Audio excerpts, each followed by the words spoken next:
Sérgio, cabe a você infundir otimismo na plateia. Logo para o judeu, rapaz. Na minha família só sobreviveu, darwinianamente falando, quem tem o gene da paranoia. Todo o resto dançou, só quem está... Não tem piada. Bom, piada. O Samuel e o Marcos são casados e eu fico me sentindo assim, quando eles cansam, é um caso. Aí vão lá, dão uma conversadinha comigo no evento e tal, e voltam para... Eu acompanho o pensamento deles, foi o trabalho deles ao longo dos anos, mas especificamente o paper na Ilustríssima com o Mansueto. Eu vou ter só um contraponto do pessimismo do Samuel, porque ele falou também uma frase otimista: a rapidez com que o que vocês escreveram se disseminou em conversas as mais variadas foi muito impressionante, foi muito rápido. Estava maduro, tudo bem, mas, de qualquer maneira, é um sinal de otimismo, quer dizer, de que as pessoas estão topando discutir essa agenda. Eu não tenho muito a... Eu até mudei tudo que eu ia falar, porque eu penso, exato, não vou fazer nenhum contraponto, nem ponderação, nem nada desse tipo, mas eu vou abordar um pouco por outro lado. Eu concordo totalmente, até quando o Marcos terminou falando de protecionismo, uma vez eu peguei um táxi para ir para Santos Dumont, e o taxista falava pra caramba, não me interessava nada, eu estava de mau humor, até que ele falou assim: o problema do Brasil é o protecionismo. Aí eu... Pô, esse cara tá manjando de... Aí me liguei e comecei a prestar atenção. Ele falou: o Brasil é o protecionismo. Você vê esses políticos, um protege o outro. E não é tão diferente do que eles acabaram de falar, não, apesar da abordagem pelo lado comercial. Mas eu vou dar uma contribuição menor com esse esclarecimento. Porque como eu falo de coisas diferentes, para não repetir tudo aquilo que eu concordo e que tem sido escrito e exposto brilhantemente por eles, eu vou só trazer outros ângulos, mais ou menos para a mesma discussão.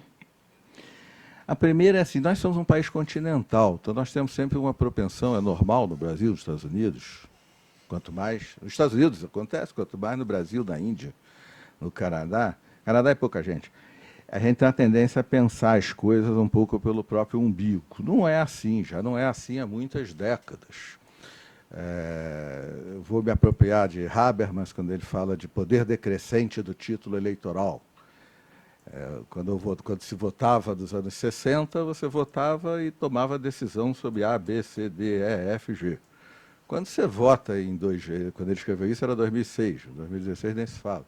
Quando você vota em 2016, você decide A e um pouquinho de B. Porque o resto tudo faz parte de um mundo que efetivamente globalizou, com exceção do mercado de trabalho, e que só globalizou os mercados.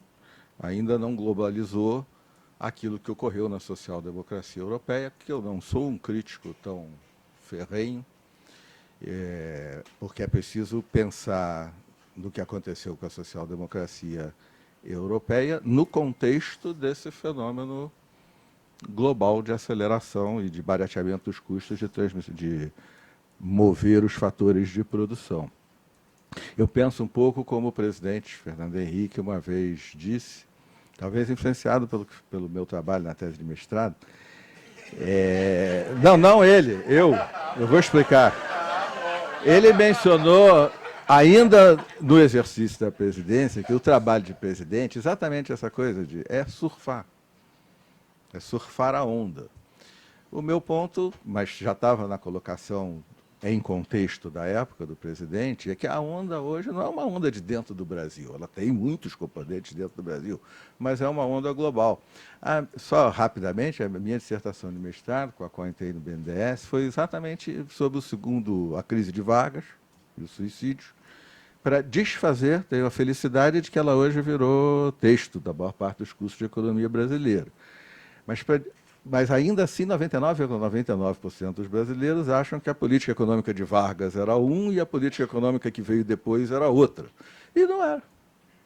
A continuidade era igual ao período Malote, como Samuel Pessoa, Malan Palote, Continuidade. Era uma onda sendo surfada com uma política muito mais sábia, talvez elitista, claro, que dava essa capacidade de surfar aquela onda.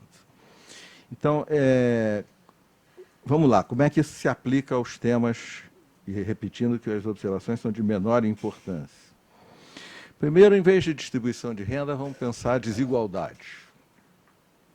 A distribuição de renda não teria absolutamente nada a acrescentar, concordo com quase todos os pontos de vista, exceto, não há uma discordância, mas uma observação.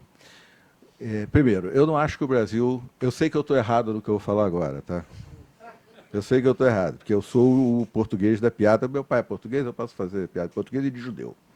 Senão, sem o Ministério Público me... Mas tem aquela história, o cara está ouvindo no rádio... Atenção, motoristas na Presidente Vargas, há um louco na contramão. Ele, não, todos. Então, sou eu, no que eu vou dizer agora, então é muito provável que eu esteja errado. Apenas eu não consigo... Penso desse jeito, continuo pensando desse jeito. A desigualdade brasileira, a maior economia tão desigual é a do Brasil, tem ali a África do Sul e umas outras. A gente sempre pensa ela como qual é a particularidade do Brasil que explica a desigualdade brasileira.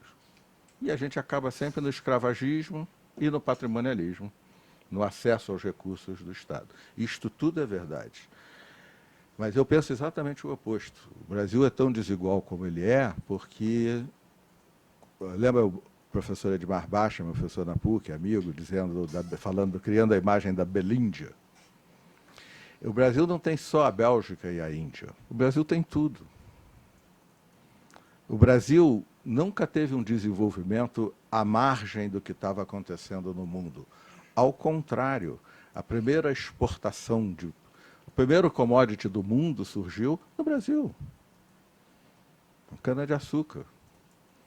E estruturou todo o comércio mundial. Aquilo que deixou buracos no Brasil, igrejas em Portugal e fábricas na Inglaterra, não era um processo menor do que estava acontecendo no mundo. Ele deixou as fábricas na Inglaterra, a mineração. E o café é o primeiro produto de massa do mundo. Era o maior comércio de todo, não é a margem. E, empiricamente, vale o ponto de que eu conheço uma sociedade com uma economia fortíssima, enorme, muito populosa, com uma desigualdade extremamente parecida com a do Brasil. A global. O mundo é assim. E na minha visão, nós somos assim porque nós somos muito parecidos com o mundo como um vetor mais forte do que as nossas peculiaridades para enfrentar a desigualdade. Mas aí a gente chega no aspecto de que temos, mal ou bem, comparado à China, à Rússia,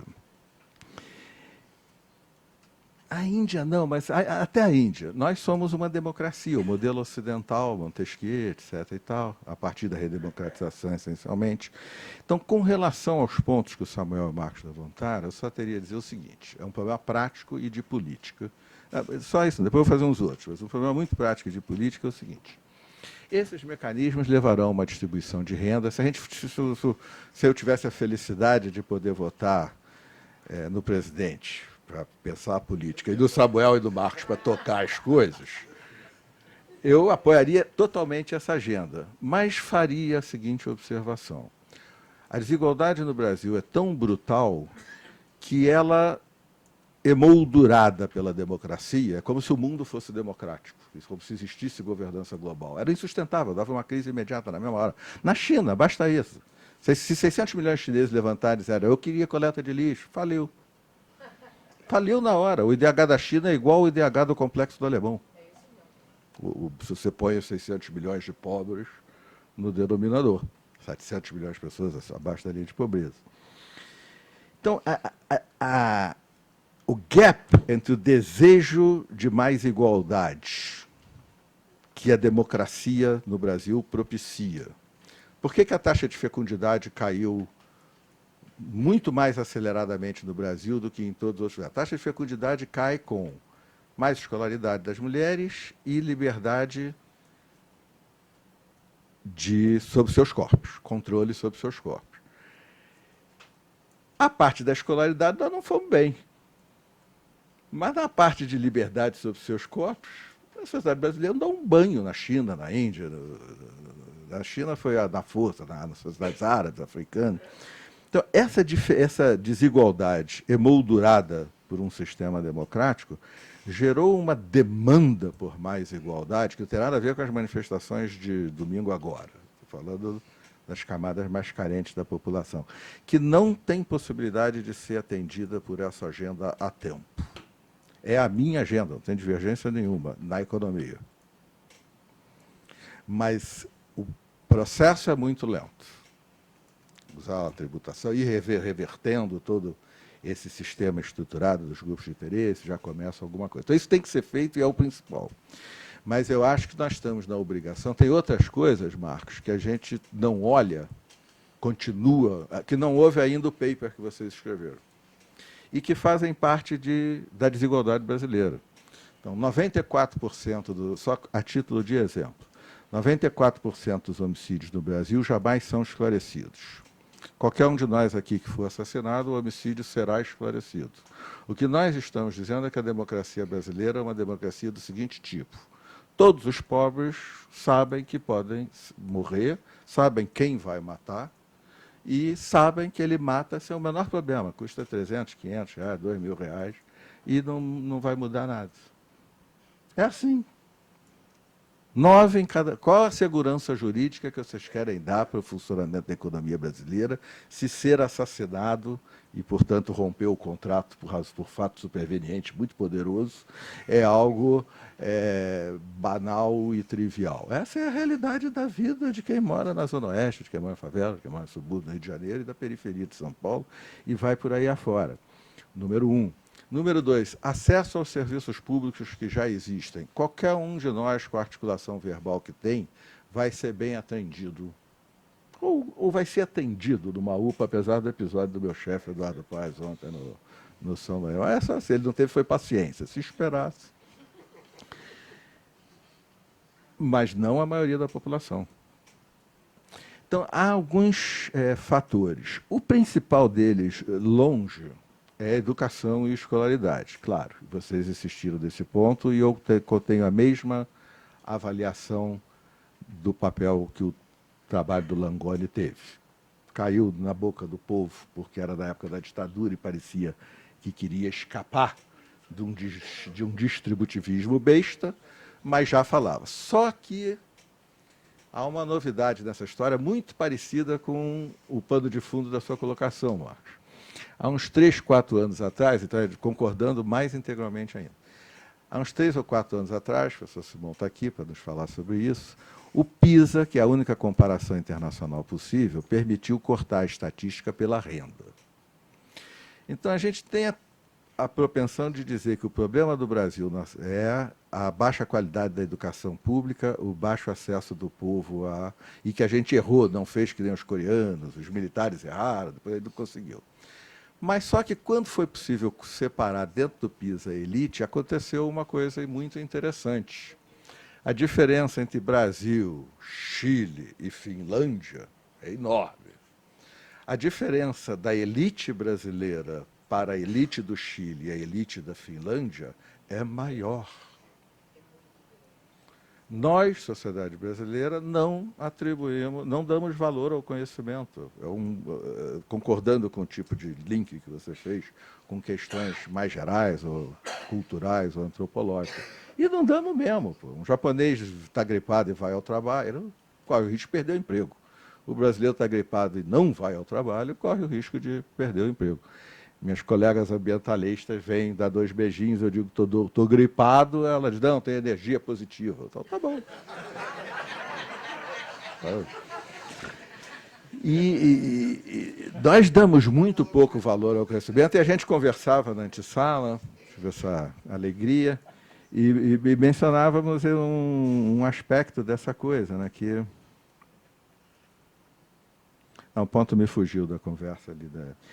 Como é que se combate desigualdade mais rapidamente? Porque esse desejo fortíssimo por desigualdade tem que ser atendido por essa agenda, por redução da desigualdade, por desejo de igualdade, tem que ser atendido por essa agenda para ser estruturada no sistema produtivo, é obrigatório, estou 100% de acordo, não 99%, mas ela é muito intensa e não vai dar tempo dessa agenda atender.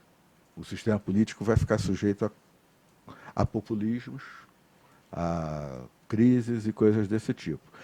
No passado, você dizia distribuir ativos, né? A fábrica, terra, nunca deu muito certo. Eu gosto muito do exemplo da reforma agrária na Bolívia, em 1952, todo o rebanho bovino foi distribuído e toda a família comeu suas vacas em 6 meses. A Bolívia não tem rebanho até hoje. Mas o ativo mais importante do mundo hoje tem uma peculiaridade muito interessante, né? Ele pode ser distribuído sem ser expropriado, que é o conhecimento. Então, a gente tem que fazer uma revolução aqui. Por que essa revolução é difícil? Ela tem, sim, essa dimensão de modificação do ensino, o mestre Simon aqui, dos mais diversos aspectos, e toda essa discussão que está havendo. Mas ela tem uma dimensão de valorização do conhecimento. Lembrei o ponto que a gente estava conversando antes. Talvez, de toda essa experiência, né, neopopulista, talvez o prejuízo intangível maior do que o Lula fez com o Brasil foi ter solidificado a nossa propensão a ter um diálogo comunicativo, estou com o Habermas na cabeça, né? Onde consistência com os fatos em volta e argumentação coerente não tem importância nenhuma.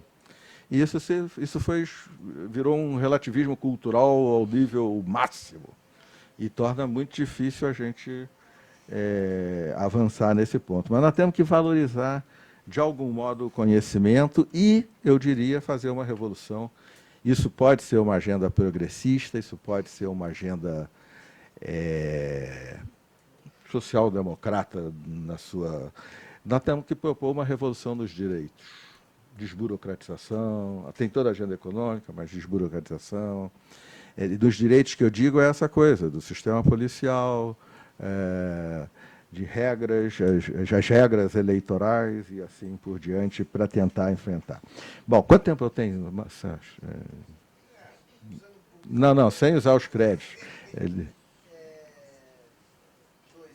Não dá. Eu preciso de uns créditos, Samuel. Depois você diz quanto você cobra. O mesmo argumento de colocar o mundo na jogada, eu gostaria de fazer com relação à questão do crescimento econômico. 100% de acordo com a agenda nacional, mas alguém consegue imaginar uma discussão séria sobre qualquer economia do planeta em 1936, quando Roosevelt se enganou achando que a recessão já tinha acabado e quase entra pelo cano total, sem levar em conta 1929? Seria patético. Não tem nada a ver com... Não é uma observação sobre vocês. É só dizer o seguinte, nós estamos imersos na grande recessão de 2008. Seria possível organizar um seminário de semanas sobre as causas da crise de 29. Mas é um fato que as grandes recessões do capitalismo, foram 3, essa é a terceira, elas duram um período longo, 20 anos. 20 pode ser 14, pode ser 22, pode ser... Mas, para você sair dela, você tem que resolver algumas coisas. Você não sai... O capitalismo não é um sistema mágico que... O keynesianismo rasteiro acha que a gente saiu da crise de 29 com o gasto fiscal norte-americano para vencer a guerra. Isso fez parte. Mas, hoje em dia, é uma tremenda discussão a dívida grega. Quando terminou a Segunda Guerra Mundial, quem fez write-off da dívida foi o Reino Unido, a segunda maior economia do planeta. 1/3 das reservas brasileiras bicaram na hora. Os avisaram, só pode usar a libra esterlina para comprar produtos meus. A gente disse, oba, o que vocês têm para vender? Nada, teve uma guerra aqui. Aí disseram, pode comprar ativos. A gente comprou umas ferrovias, Marcelo Abreu tem um excelente paper sobre essas coisas, mas ferrovias enferrujadas, valeu nada. Um write-off total da dívida. No mundo inteiro, porque todo mundo tinha libra esterlina. Era moeda de reserva igual ao dólar. Aí foi só esse o write-off? Não, o write-off veio em seguida. Bretton Woods foi Bretton Woods em 1945, mas o texto do Malan, do ministro, meu professor Pedro Malan, no História Geral da Civilização Brasileira, é muito bom sobre esse aspecto. Bretton Woods só foi implementado em 1959. Os Estados Unidos teve que recuar imediatamente frente ao que estava acontecendo, período conhecido como fome de dólares, e o comunismo, na época, a União Soviética, com prestígio político. Teve que recuar inteiramente, permitir protecionismo, comércio bilateral, débito e crédito entre países, e ainda emprestar caminhões de dinheiro com o Plano Marshall e o plano para o Japão. Então, a recessão de 2008, se eu fosse um neoclássico, eu diria, ainda há uma grande desalavancagem financeira a fazer. Se eu fosse um marxista no outro extremo, eu diria, tem uma massa de capital para ser queimada, mas é a mesma coisa. Nós estamos assistindo a esse processo. Antes de a gente saber como sai da recessão de 2008, não é possível dizer grandes coisas sobre o crescimento do Brasil, porque nós também estamos tão defasados em produtividade com todas essas razões já foram apresentadas, que não é rápido você virar. Você tem que. O segredo para o Brasil se aproximar do seu produto, o produto efetivo do potencial, é surfar bem a onda. Mas a onda não está delineada ainda. E eu termino só com esse aspecto de que, em que sentido ela não está delineada? Primeiro, ainda tem write-off, muito. 2, qual é a nova base tecnológica que vai... Nós não vamos sair dessa crise.